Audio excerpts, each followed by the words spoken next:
All right, so we took a look at cuts, and this time we're going to take a look at parries from the 1877 Manuel D'Escrime. So we're going to start off in our guard position here of tiers, and from there we're going to do a head parry. This would later become parry 5, which is done a little bit differently today than it was back then.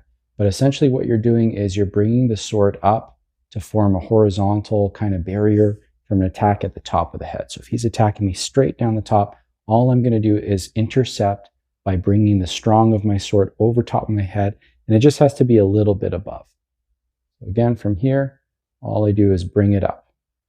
So from the side, this one is a little bit different from the modern one in that in this period, so again, to here, it's just a little bit farther in front of your head, whereas a modern parry 5 would tend to be up so that the blade slides down and catches against the hilt, and it would point a little bit more forward.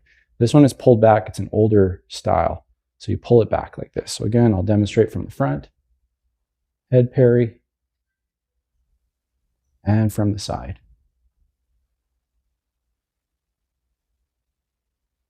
Okay, so the next parry that we're going to do is we're going to parry the inside of our cheek or the left side of our face. So the opponent is making a diagonal cut or a horizontal cut to this area. And what we have to do to defend that from our guard is raise the guard up slightly like this, and it'll catch on the side of the sword. So again, it's the true edge. All you're doing is you're turning it with the wrist, and then you're bringing the arm up. And for this one, because it's a high parry, the point stays on the inside.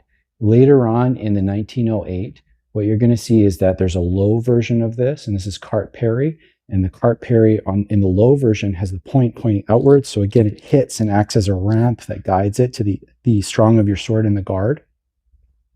But in this version, it's a high one that's aimed at the face.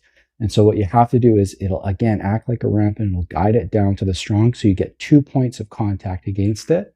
And you can just take a look at it from here on the other side with my tierce guard. And all that I do is I raise it up like so. So the next one is a face parry to the outside of my face or my cheek on the right side here. So all that I'm going to do is from my on guard position, that line should be closed. A lot of times you'll see this from an inside engagement or, once my sword has been pushed aside. But either way, from my guard, all that I have to do is raise that up slightly so that I catch the weak of their sword against the strong of mine, just like so. So from that position, all that you do is raise it up slightly from on guard. And they show that as a little bit of a bend in the elbow. So normally it's just slightly inclined upwards. And again, it raises up. And that's, again, it's a little bit different from the modern version of the parries. Let's take a look again. So from here, all I do is raise it up. And that defends. The next one that we're going to do from this position is really a prime style parry, but basically it's against the diagonal or the stomach cut. So in both of these, it's really a prime guard or an inside hanging guard. So from our on guard position here, what we're going to do is drop the tip. And then for the high diagonal parry, you're going to want to see underneath your sword arm, and it protects the face. And then it kind of glances off to the side. And then for the chest cut or the banderole cut, it's the same parry, and it's used a little bit lower. In both of these, the sword is drawn backwards somewhat. So if I'm on my outside guard here, I just drop it like this and defend, and you can see it kind of slopes inwards, and that's getting ready for a powerful cut to the, whatever target is open from there, anywhere you need to go. And it's the same thing against the banderole cut. So it comes in here. And again, these are pretty different, I'd say, from modern parries, in that most of the time with modern parries, you're going to want to parry outwards into it and step back if you need to as you do so that it catches here, but it doesn't get too close. These parries are done fairly close from the images, so that I guess the big advantage of that is that it's harder for them to get away on the riposte, but you give up a little bit of safety in doing so, because if it ends up being a feint, they're at distance to hit you versus the step back and the parry forward. It's kind of what I like. Again, just showing what the manual shows.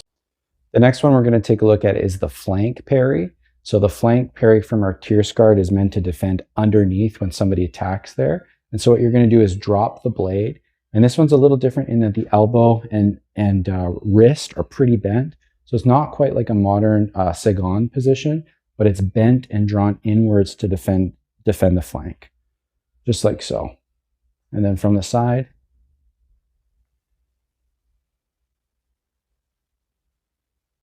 So the last one we're going to do is parry against a thrust that's to the low line. So you can see them dropping the thrust in second. It's kind of a weird parry in that you don't typically see this, but it's from our tierce guard. What we're going to do is drop the hilt starting into a cart position, and then they drop the point low over top of it, and it goes towards the inside. When I first thought, I was like, oh, for sure, that's got to be second parry, but it's not. It's actually towards the inside, which is kind of a funny one. But anyway, from our tierce guard, all you do is drop it over top. And so that deflects the incoming thrust like so, and the point is over top of it. So again, you do get 2 points of contact, and it'll deflect it. They say to go to about the middle of the body or so, and it'll act like a deflection, like the cone of defense. Your sword's in front of you, so you don't have to fully parry far, just enough.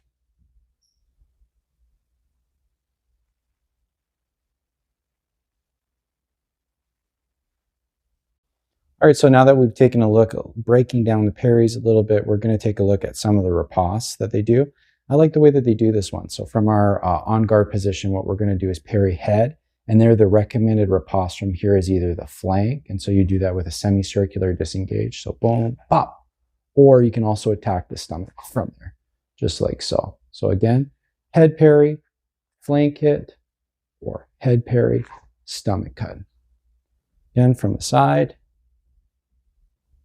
Boom, boom, boom. The next one we're going to defend is our inside cheek with cart parry. So from our on guard position, what we're going to do is parry inside high, and then our options are to cut to their cheek from there. And so one of the things that I'm going to show you guys is I don't really like from this parry going all the way across the body. The reason is because as you do that, you leave yourself really open to a double. So a lot of the time what I'm going to do is I'm going to leave my sword somewhat over on that side. But again, that's just my preference. It's not stated.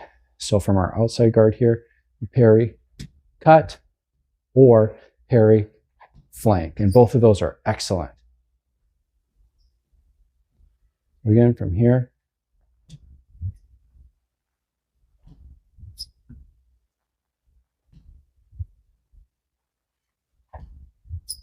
When we're defending our outside with tierce guard, the same exact ripostes are available, but from the opposite side. So from here, we're going to raise the sword in a parry of tierce, and then we're going to attack the cheek, or we're going to raise and attack the stomach. Okay? Again, boom. And you can do it as a cut through. If you read some of the surrounding text, they talk about doing a draw. So after you've made contact, drawing it into, and you can do that with like a cut through if you cut with the tip, or if you land a little bit deeper, you can kind of pull it back into a guard, but it makes for a nasty wound. Again, on this side.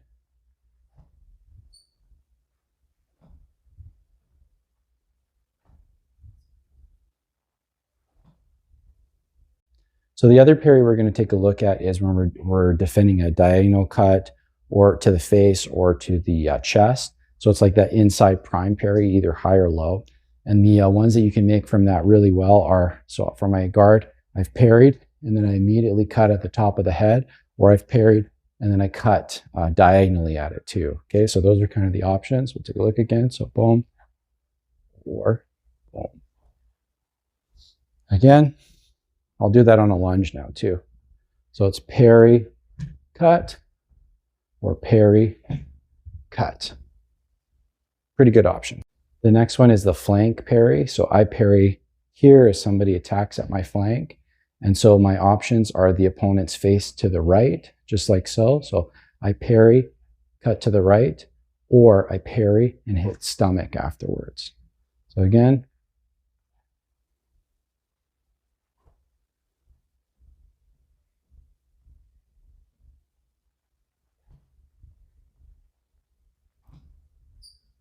so when I do that funky parry against the thrust, my options are from there I can attack the face to the right. So it's like a semicircular disengage. I can attack the top of the head, or I can attack the stomach. Okay, so I get into that low position, raise it, low position, raise it, low position, stomach. Show that from the side.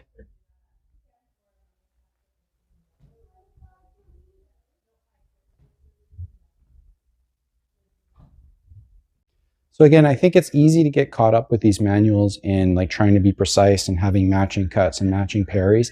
The reality is that it doesn't always work like that. And that's shown in some of the other French sources and English sources and any of the sources, right? Is a parry works if it stops the cut, basically, okay?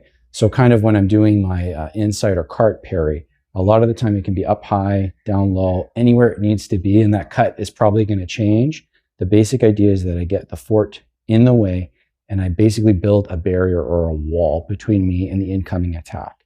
So that's kind of the difference between a cut defense and a thrust defense. Is a cut defense, you're building a defensive wall between you. And against the thrust, most of the time you're deflecting. You're deflecting it or you're collecting it. Ideally collecting it, right? So with the thrust parry, you're collecting. The rest of them, you're building a defensive wall. And that can work in any which way. So if your point is up, it can be as high or low as it needs to be. Same with on the other side. And that's also true of, this, the parry number 5, and any of these hanging parries. They can go anywhere you need to. If you need to go out a little bit to catch it, if it's falling short, or have it closer to your body, lower to the ground, wherever you need it to go, it can go. They're just shown against like a classical, exactly correct cut coming in at like shoulder level to the face or wherever it needs to be. That's what this is. I don't want you to get too hung up on exactly what it should look like. Really, the idea is you're catching it with a fort and maybe the guard of your sword as well.